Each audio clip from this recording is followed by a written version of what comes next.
En bouddhisme, la seule dette de reconnaissance qu'on ait envers ses parents, son père et sa mère, c'est de devenir heureux. Tu sais, dans les familles asiatiques ou dans les familles, je pense aussi orientales et africaines, on sert beaucoup les parents. Tu sais, il y a beaucoup cette notion-là. Et on doit tout aux parents. On mettra jamais nos parents dans une maison de retraite, par exemple, tu vois.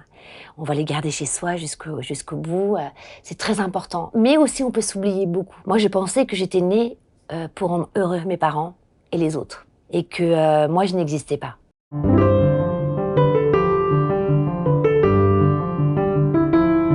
Bonjour, vous m'avez peut-être vu dans l'émission Le Mac qui fait du bien de Karine Arsène. Eh bien aujourd'hui, c'est moi qui la reçois pour la publication de son nouveau livre dans lequel elle témoigne avec beaucoup d'authenticité, de sincérité sur son parcours, sur les épreuves douloureuses qu'elle a traversées et qui lui ont donné cette sorte de confiance et de lumière. Vous allez voir, elle est vraiment bouleversante. Bonjour Karine. Ça va, Fabrice? Je suis vraiment heureux de te recevoir. Avec ton livre, on découvre ce qui t'habite au plus profond de toi. Les gens peut-être te connaissent parce qu'ils voient de toi à la télévision. Dans ce livre, on découvre toute la profondeur de ton chemin spirituel. Et je suis content d'essayer de pouvoir en témoigner. Quand on parle de spiritualité en général, on a des idées un peu naïves, de quelque chose d'un peu éthéré. Et dans ton livre, tu montres, au fond, ton livre essaye de nous montrer qu'un chemin spirituel, c'est d'accepter de rencontrer l'ombre pour trouver la lumière. Est-ce que ça te va comme définition? Oui, alors j'irais même plus loin. Moi j'appelle ça l'art martial de l'esprit. C'est sabrer l'obscurité aussi dans son esprit, dans son cœur, dans son âme, ce que j'appelle le kokoro en japonais, qui finalement forme un tout et la même chose. Et j'ai appris finalement tout d'abord pour changer et transformer ma vie à sabrer cette obscurité qui se logeait dans mon cœur, dans mon esprit et donc dans mon âme. Et c'est ça le plus difficile, c'est un peu ce que j'appelle développer ce courage suprême de balayer ces sentiments qui nous empêcheraient de s'éveiller à quelque chose de beaucoup plus grand et se connecter à cette partie intrinsèque que je ressens dorée, que certains appellent la source, le divin ou d'un autre nom, que moi j'appelle dans mon jargon l'état d'éveil ou l'état de Bouddha. Bouddha veut dire être éveillé, tout simplement. Et finalement, pour toucher cet endroit, il faut sabrer, il faut... comment dire, c'est comme si moi j'appelle ça les illusions, mais on pourrait dire que c'est des croyances limitantes aussi. Et puis c'est tous ces sentiments négatifs qu'on peut avoir, mais il faut du courage pour justement ne pas les nourrir. Parce qu'au fond, c'est ça, un des grands axes de ton livre, c'est de libérer la croyance que on sera spirituel quand on n'aura plus aucun problème, quand tout ira bien, quand on sera apaisé, quand on sera calme. Tu montres pas du tout. La voie spirituelle, c'est de traverser nos difficultés avec courage pour les transformer. Je pense que la spiritualité n'a de sens aujourd'hui lorsqu'elle est incarnée dans la matière. Sinon, ça reste quelque chose d'un petit peu abstrait pour moi. Beaucoup de personnes parlent de spiritualité et même pour certaines personnes, c'est quelque chose d'un peu élitiste, tu sais. C'est soit on est cartésien ou spirituel. Mais la spiritualité, elle peut être très cartésienne finalement. C'est juste plus fort que la théorie de certaines philosophies de vie. Je pense que c'est les preuves factuelles. Elles doivent s'incarner, elles doivent se réaliser vraiment dans la matière. Et c'est ça, ce livre-là. Alors bien sûr, c'est mon récit, c'est autobiographique. Pas un seul moment d'ailleurs hein, dans ce récit, je livre ces moments phares de ma vie pour me mettre en avant. Mais parce qu'en fait, je suis en train de dire à tout le monde qu'il est possible de transformer véritablement sa vie. Et de basculer, de transformer, comme je le dis un peu dans mon jargon, transformer le poison en remède. Hein. Parce que ça, on voit bien on voit bien, tu as traversé d'énormes épreuves. Et donc la lumière dont tu témoignes, et elle ne t'est pas venue comme ça a été un travail intense. Oui, parce que malheureusement, alors je ne recherche pas la difficulté, je vais pas aujourd'hui promouvoir les obstacles et les difficultés, mais quand même, je pense que c'est dans les difficultés souvent qu'on va chercher une lumière qu'on ne serait pas allé chercher, un bonheur qu'on ne serait pas allé chercher. C'est là où on active notre esprit de recherche. La spiritualité, ça n'a rien à voir avec l'ésotérisme pour moi. La spiritualité, c'est juste se reconnecter à cet endroit authentique qui n'est pas pollué par ce que j'appelle le karma de cette vie-ci et des vies antérieures. C'est un endroit en fait très pur, oui, qui est gonflé, gorgé de sagesse, de connaissance, d'une grande force vitale, qui nous permet finalement de vibrer et de rejoindre cet océan aussi, de cette force cosmique de l'univers. Et c'est ce dialogue entre le microcosme et le macrocosme en fait, dans cet endroit que je ressens doré et qui nous amène vers le chemin le plus juste pour moi. Alors, tu as beaucoup d'épreuves, donc tu témoignes. Tu as vécu des épreuves à la fois de santé, à la fois avec tes propres parents, et à la fois dans ton inscription sociale. Donc on voit que tu n'as été épargné dans aucun domaine et des trahisons sentimentales dont tu témoignes. Je pense que c'est intéressant de revenir sur ces épreuves qui t'ont construite et qui montrent concrètement comment on fait. Peut-être on pourrait commencer du jour où tu t'es senti trahi. Tu vivais une relation d'amour avec quelqu'un qui était aussi ton propre employeur, vous viviez ensemble, et tu découvres que tu n'es pas respecté. Oui, alors c'est un moment... En fait, je m'étais construit une vie sur un château de cartes. C'est-à-dire que déjà, c'était un peu le chaos dans mon enfance. Voilà, j'ai vécu des schémas que tout le monde peut vivre, l'abandon. J'étais vraiment sous l'emprise aussi de ma mère, donc c'était très difficile. J'ai eu l'impression pendant longtemps d'avoir joué un rôle, de ne pas avoir d'entité. Donc jusqu'à l'âge de 24 ans, je me suis construite à travers les yeux et le regard de ma mère. J'avais besoin de plaire à ma mère, j'avais besoin d'être dans les rails. Et finalement, ce comportement que j'ai eu avec ma mère, j'ai porté des masques avec aussi tout mon entourage. Donc pareil, j'ai aimé comme j'ai pu aimer à cet âge-là. Donc j'ai été trahie aussi, finalement, mais je m'étais d'abord moi-même trahie, puisque il a aimé une personne que je n'étais pas. Je m'étais créé un personnage un peu parfait pour être aimée. Donc oui, il est parti, il m'a trahi. Donc je me suis effondrée. Mais ça a été, je pense, des grands cadeaux pour ma vie. Donc tu t'es effondrée, donc tu te retrouves seule, sans savoir où habiter, dans une... À ce moment-là, en fait, tout m'arrive au même moment. C'est-à-dire que c'est là où je vis vraiment cette nuit noire de l'âme dont je parle. Et c'est là où il y a eu une véritable remise en question. C'est-à-dire que je travaille avec l'homme que j'aime. Voilà, je le quitte parce qu'il m'a trompée. En même temps, donc, du coup, je suis obligée de quitter aussi mon travail. À ce moment-là, j'avais une phobie de tout ce qui était remplir les papiers, etc. Parce que ça va avec, finalement. J'étais encore une petite fille dans ma tête. C'est pas parce que j'étais radine et que je voulais pas payer les impôts, etc. C'est juste que j'avais cette phobie et comme j'habitais chez lui, je payais pas mes impôts et je me disais bon. Et tu sais, c'est trop drôle parce que tu fais des compromis dans ta tête. Du coup, je donnais beaucoup à des associations parce que je payais pas mes impôts et ça me déculpabilisait parce qu'en fait, j'étais une petite fille dans ma tête et tout ça, c'était devenir responsable. Et à ce moment-là, les impôts me retrouvent. Et je gagnais déjà bien ma vie à cette époque-là. Donc, à ce moment-là, je dois une énorme somme d'argent aux impôts. J'ai plus de maison, j'ai plus de mec. Et ça va pas du tout dans ma famille à ce moment-là. Et donc, je me retrouve toute seule.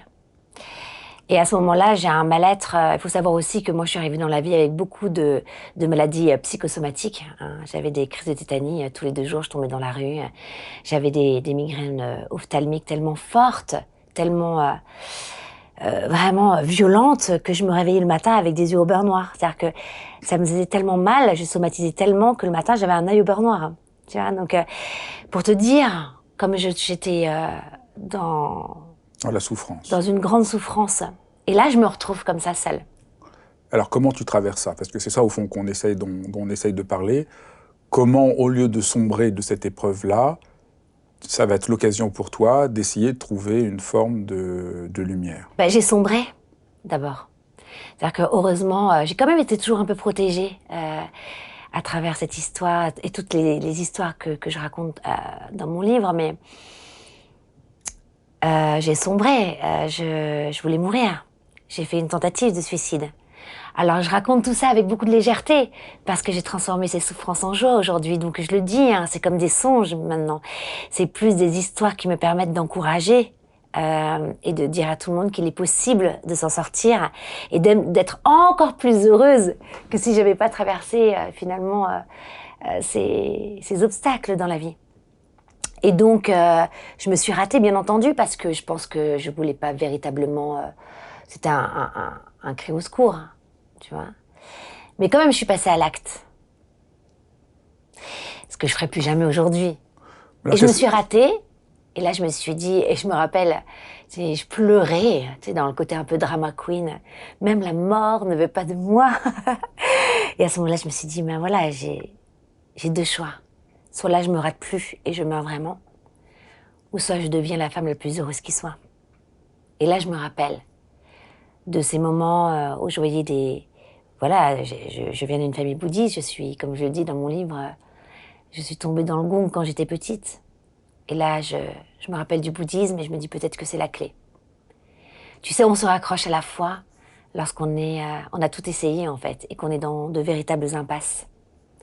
Et la foi, c'est beau, parce que ça dépasse le domaine, la croyance religieuse. Foi, c'est fides en latin. Ça veut dire confiance, cette grande confiance que tout ira bien, qu'on est sur le bon chemin. C'est ça la croyance. Oui, on pourrait reprendre ce que tu disais tout à l'heure, l'aperçu que derrière la souffrance, il y a un état plus originaire, ce que tu appelles, qui est le titre de ton livre au fond, le cœur de diamant qui existe en dessous de la nuit. Et donc au fond, à ce moment-là, tu te dis, même si tu le dis pas comme ça, comme tu le dirais aujourd'hui, mais tu te dis, si je veux aller vers la vie, il faut que je sois fidèle à cet aperçu du cœur de diamant qui m'appelle. Et donc tu t'engages à ce moment-là dans la voie bouddhiste. Ah oui, en fait, pourquoi cœur de diamant? C'est forger un cœur de diamant, c'est un minerai qui provient du charbon et qui a besoin d'être mis sous haute pression, sous forte température, pour étinceler et devenir ce diamant qui finalement éclaire tout le monde, sa propre vie,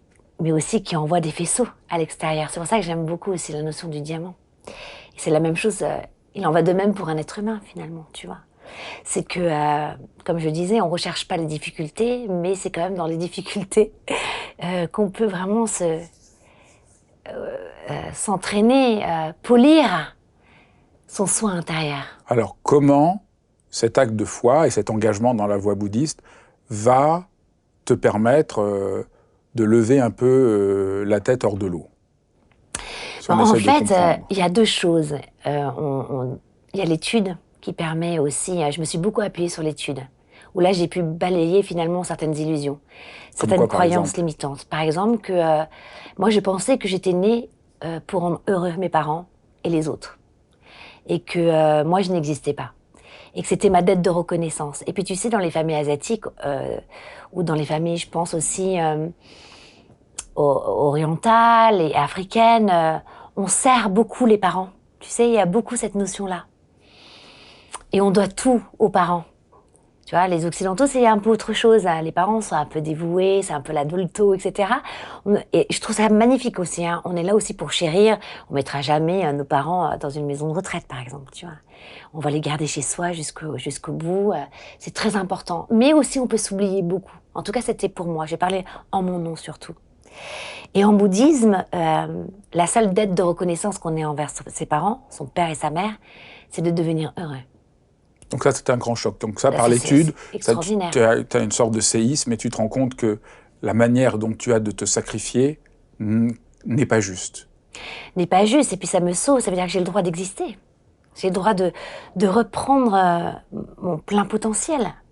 Et que finalement, parce que moi je culpabilisais énormément. Alors peut-être on peut parler un peu de ton histoire avec ta mère. Donc ta mère ne voulait pas que tu sois. Donc il y a eu une tentative d'avortement. Et finalement, on lui a Alors pas donné d'avortement, c'est que ma mère ne me voulait pas en fait. donc on lui a donné des vitamines au lieu de lui donner un produit pour avorter. Donc on lui a donné des vitamines sans qu'elle sache, mais au début, donc, il y avait quand même ce sentiment très violent que tu as dû sentir de ne pas avoir été désiré. Je pense que quand même, on doit le ressentir quand on est dans le ventre de sa mère. C'est-à-dire que ma mère ne me voulait pas et donc est allée voir un gynécologue. Et en fait, le gynécologue, au lieu de lui donner, quelque chose pour que je meure dans son ventre, il lui a donné des vitamines. Et ma mère ne le savait pas au début. Donc moi, je suis arrivée avec plein de force de vie. C'est ça qui est assez drôle. Mais quand même, je pense que j'ai dû ressentir déjà un peu ce rejet-là, tu vois. Après, elle était très heureuse quand je suis arrivée dans ce monde. Mais quand même,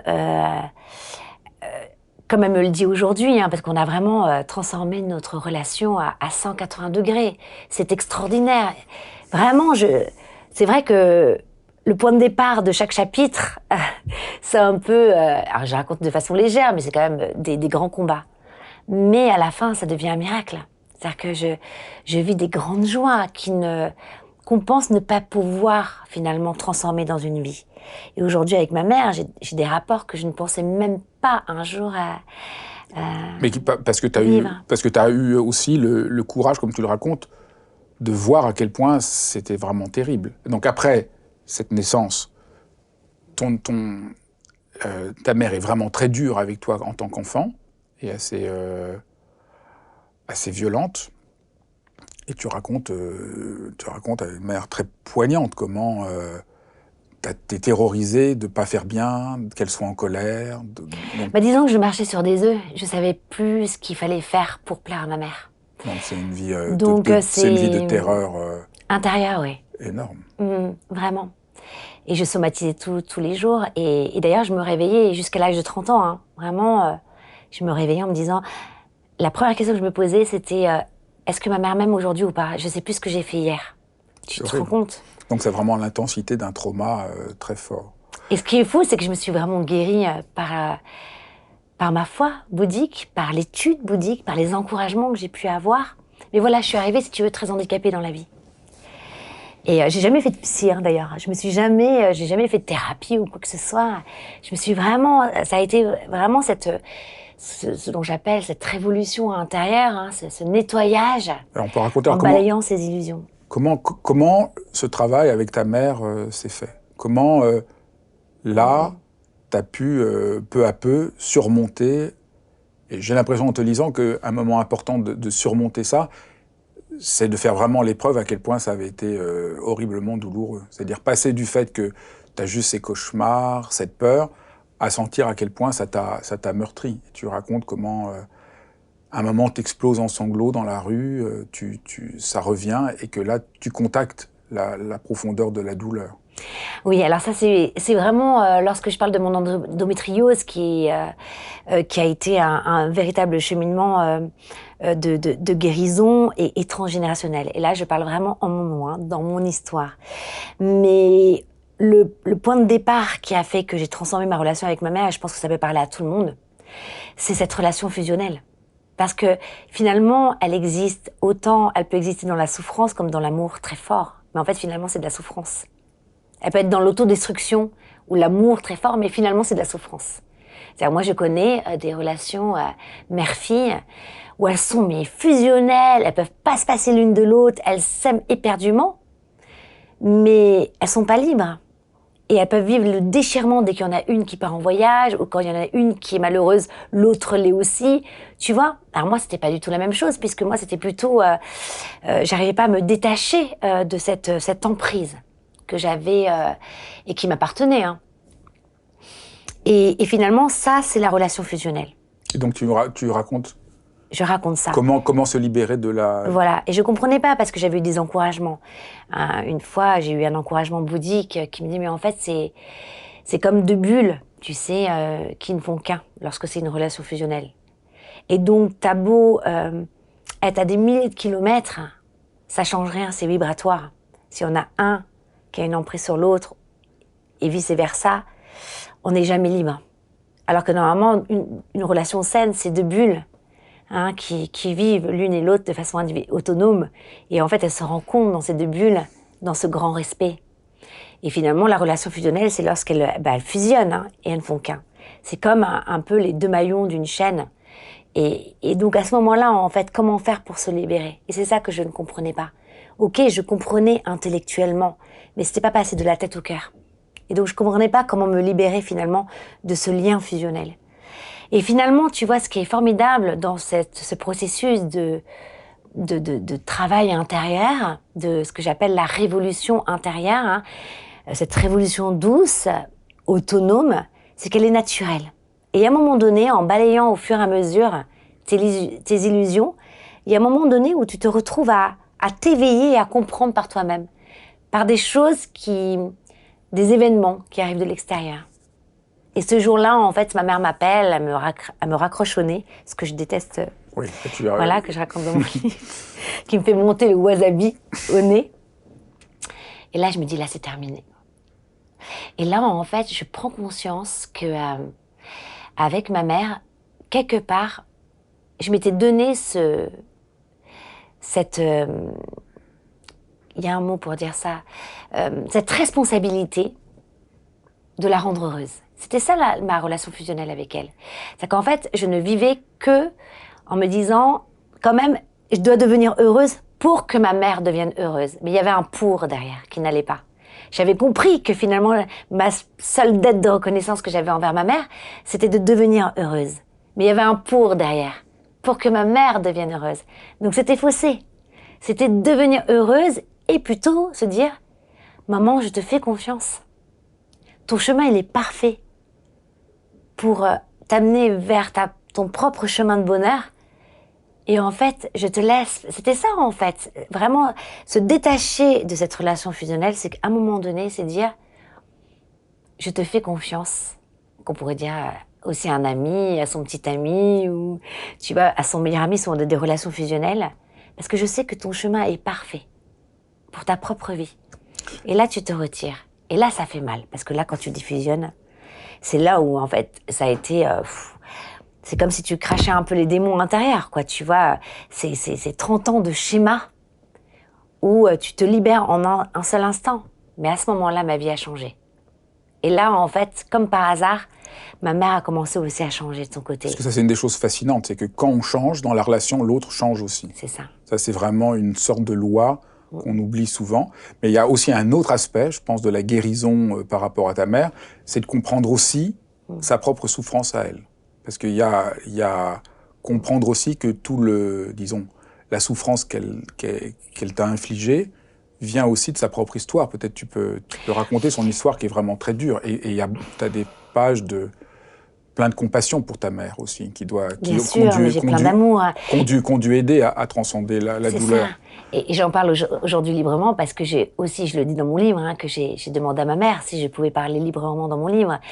Et je l'aurais jamais fait si ma mère n'avait pas validé, en fait, et m'avait pas donné le feu vert.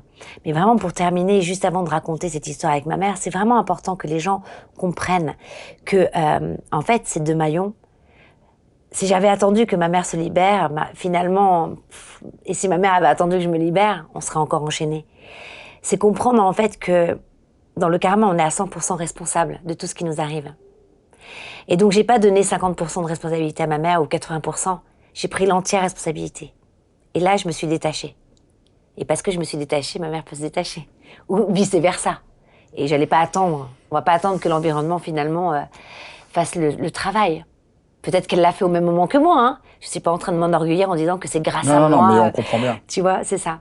Et donc, en fait, à partir de là, j'ai aussi... j'avais fait déjà un vrai travail pendant des années. J'ai un entraînement bouddhique depuis maintenant plus de 25 ans. Et j'ai pu développer aussi ce cœur de mère pour moi-même, mais aussi pour ma mère. C'est important aussi de devenir pour soi-même sa propre mère, se donner l'amour qu'on n'a pas eu.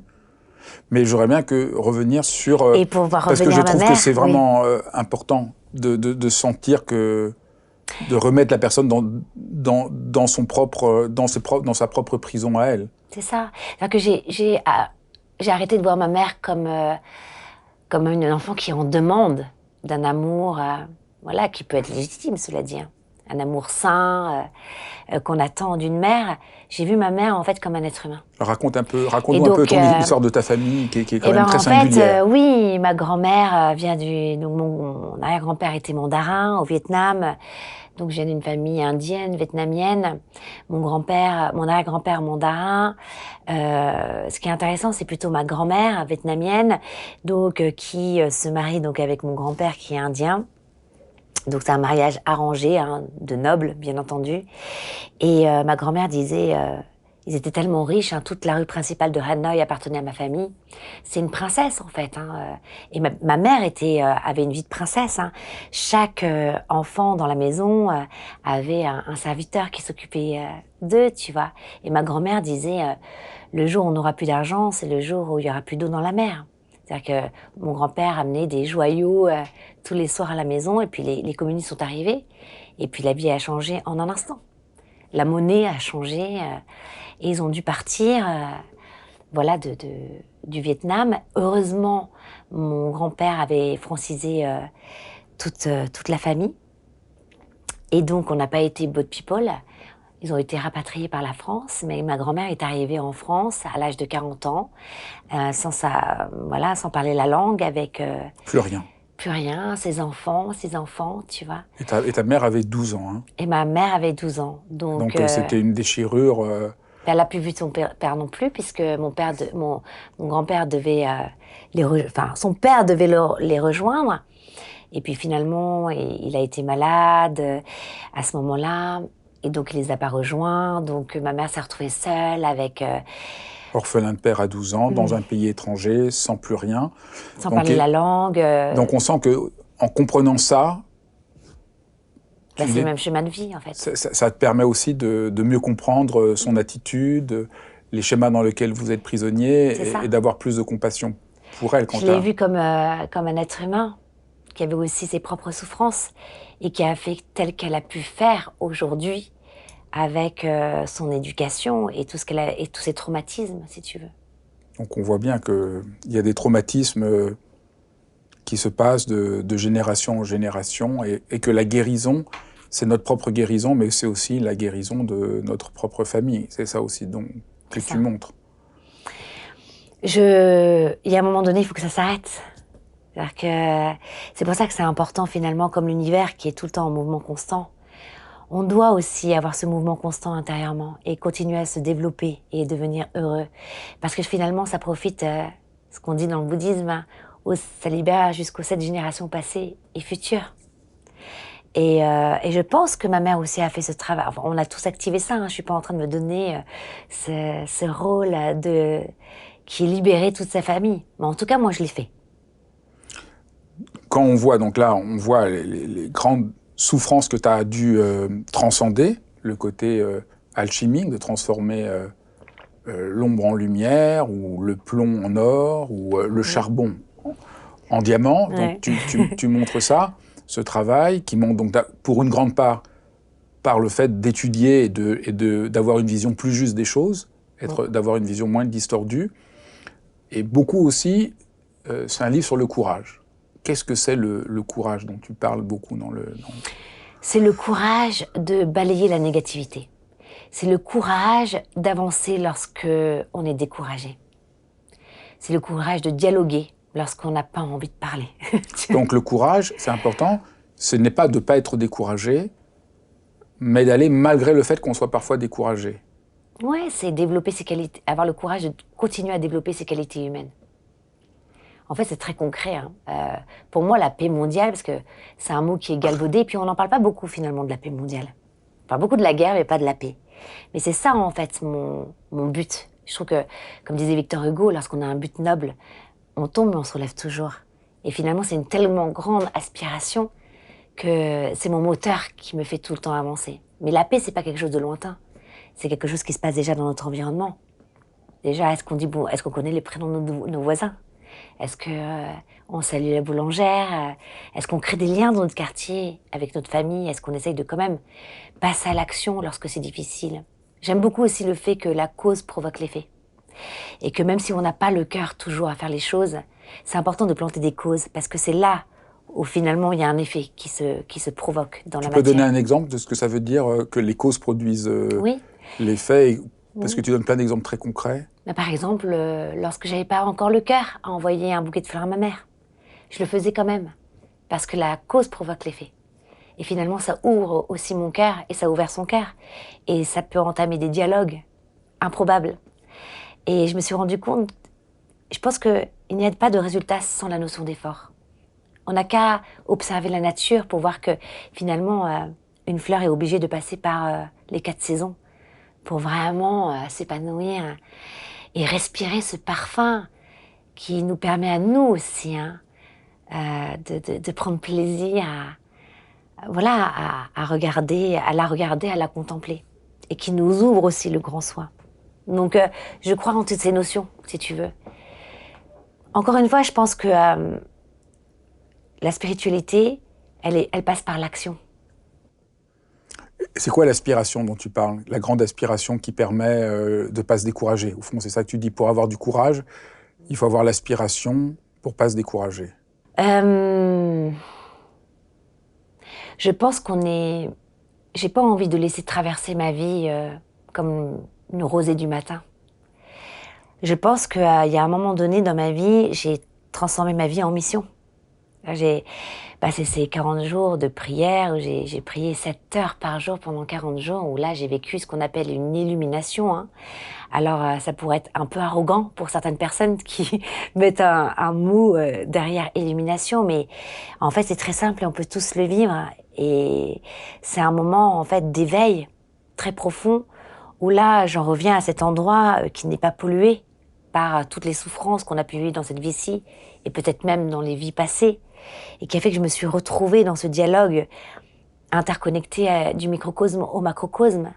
Et c'est là où, en fait, finalement, j'ai eu un amour pour le vivant, pour ma propre vie. Et c'est là où j'ai ressenti la plus grande de toutes les joies. C'est pas d'avoir des bienfaits.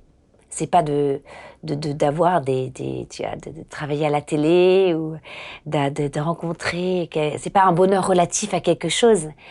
C'est en fait un bonheur durable, ce que j'appelle le bonheur absolu. C'est un état. Et dans cet état, en fait, que j'ai ressenti, j'ai senti que c'était, c'est comme si une sorte de force, un dévouement de protéger la dignité de la vie. C'est ça, le bonheur inaltérable, qui est le sous-titre de ton livre. C'est ça, c'est protéger la vie et c'est sentir que, indépendamment de ce qui nous arrive, d'agréable ou de désagréable, il y a quelque chose de plus sacré au fond de chacun d'entre nous qu'il faut essayer de servir, de respecter. Ben, en fait, vraiment, c'est un état, on connaît plus l'état de colère, d'avidité qui nous traverse, ou même de bonheur temporaire, tu sais, ces petits moments, et même dans la journée, tu peux passer d'un état à un autre. Hein. On te marche sur les pieds, on te dit pas pardon, tu te mets en colère, et puis après, tu vois, je sais pas moi, une montre que tu as envie depuis des années, puis là, tu la vois dans une brocante, et là, t'as pas l'argent, mais t'as l'état d'avidité, tu y vas quand même, et puis d'un coup, tu vois un ami que t'as pas vu depuis 10 ans, et d'un coup, tu ressens une émotion, et là, c'est le bonheur temporaire. Il y a plein d'états qui nous traversent dans la journée, et on se laisse balloter par ces états-là. Et je pense qu'il y a un état très noble. Qui est plus profond que ça. Qui est plus profond, et qui illumine tous les autres états. En fait, ce que j'aime bien dans cette philosophie que je pratique, c'est que on ne retire rien. On se dit pas, oh là là, j'aimerais bien être moins en colère, j'aimerais bien retirer ça de ma vie, cette avidité. Non, en fait, on illumine tous les états. En fait, on fait lever le soleil de notre propre vie qui fait que c'est sans changer d'apparence, tel que l'on est, on transforme notre vie par ce bonheur, cet état qu'on se forge au fur et à mesure, qu'on nourrit, qu'on active chaque jour et qui nous permet finalement de la colère qui pourrait être destructrice, à l'illuminer et qu'elle devienne une colère juste, finalement, tu vois. Donc c'est développer, illuminer tous les autres états en se forgeant un état de bonheur durable. qui fait que même si je vis toutes les vicissitudes de la vie, hein, parce que personne n'est exempt de difficultés, même pas un sage. Ça, c'est déjà un postulat. Il faut partir de ce postulat. Hein. Je pense qu'on est dans une société où, en fait, on est beaucoup à la quête d'un bonheur relatif. Et donc, on souffre toujours. Mais quand on comprend que la vie est difficile, elle devient facile. Et c'est ça. Ça, c'est très important. Moi, j'insiste beaucoup. Il y a un grand malentendu. On parle beaucoup du bonheur comme juste être dans l'instant présent. Il y a un malentendu. C'est le véritable, ce que tu appelles le bonheur inaltérable, c'est pas juste un moment agréable dans l'instant présent, mais c'est vraiment s'ouvrir à quelque chose de la vérité de notre humanité. C'est ça, et pour moi, le véritable bonheur, c'est n'être jamais vaincu par quoi que ce soit. C'est avoir une telle compréhension à un moment donné, avoir tellement approfondi aussi le fonctionnement de la vie pour avoir le meilleur comportement humain, et savoir qu'on n'est jamais dans une impasse. Que lorsque le cœur change, l'environnement change. Lorsqu'on balaye des illusions, lorsque ce qui sont pour moi des croyances limitantes, finalement l'environnement répond. On ne peut pas incriminer notre silhouette d'être difforme, notre ombre, pardon, d'être difforme. L'ombre, on pourrait dire que c'est l'environnement. Elle n'est que le reflet finalement de notre propre silhouette. C'est la même chose avec le cœur. Selon le cœur que l'on a, la conscience crée la matière, crée l'expérience de vie. On crée notre propre réalité par notre âme, notre cœur, notre esprit, ce kokoro. Donc je sais que je ne suis jamais dans une impasse. C'est pour ça que j'ai jamais un cœur invaincu. Et que même si maintenant je retombe, ça sera sur un parterre de fleurs. Merci beaucoup. Merci beaucoup pour ce partage. J'espère que ça donnera envie aux gens, en lisant ton livre, de voir à quel point c'est très concret, d'avoir cette ambition très haute et très noble, de se forger un cœur de diamant. Merci beaucoup, Karine. Merci, Fabrice. Merci beaucoup d'avoir suivi cet épisode. Et n'hésitez pas à vous abonner, à mettre des pouces, des cœurs, des étoiles, de toutes les couleurs. Jaune, c'est pas mal aussi. Et je vous dis à très bientôt.